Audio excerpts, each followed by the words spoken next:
അത് ഇത്രയും പാസ്സാകാൻ എന്നെ കൊണ്ട് സാധിക്കുമെങ്കിൽ മാതാവാണ് അതിന് ഏറ്റവും വലിയൊരു ആളെന്ന് എനിക്ക് വിശ്വസിച്ച് ഉറപ്പിച്ച് പറയാം. പിന്നെ എൻ്റെ മമ്മിയുടെ ബ്രസ്റ്റിൽ നല്ല നെല്ലിക്കയുടെ വലിപ്പത്തിലുള്ള 6 മുഴകളുണ്ടായിരുന്നു. അത് കഴിഞ്ഞ ഏപ്രിലാണ് ഡോക്ടർ കണ്ടുപിടിച്ച്.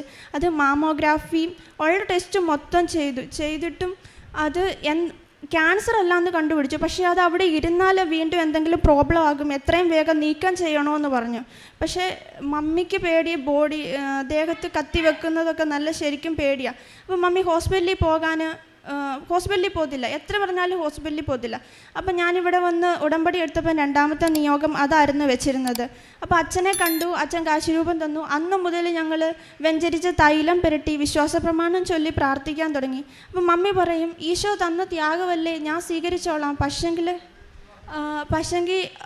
അത് ഓപ്പറേഷൻ ചെയ്ത് കഴിയുമ്പം എത്രയും വേഗം അത് ഡ്രൈ ആകാൻ കരിയാൻ പ്രാർത്ഥിച്ചാൽ മതിയെന്ന്. പക്ഷെ ഞാൻ മമ്മിയോട് പറഞ്ഞു, മമ്മി പേടിക്കേണ്ട, അത് കീറാൻ ഒരിക്കലും ഓപ്പറേഷൻ ചെയ്യാൻ വരില്ല, മാതാവ് കാത്തുകൊള്ളും അങ്ങനെ പറഞ്ഞു. 1 വർഷത്തിന് ശേഷം ഈ ഏപ്രിൽ മമ്മി ഹോസ്പിറ്റലിൽ പോയി. പപ്പായി മമ്മിയോടാ പോയെ. അപ്പം ഒരു മുഖക്കുരുവിൻ്റെ അത്രയുമായി ആ നെല്ലിക്കായുടെ വലിപ്പമുള്ള എല്ലാ മുഴകളും.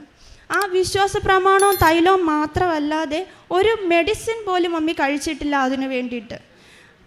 ഈശോയ്ക്കും ഇത്രയും വലിയൊരു അനുഗ്രഹം തന്ന ഈശോയ്ക്കും അമ്മ മാതാവിനും എൻ്റെ 1000 നന്ദി.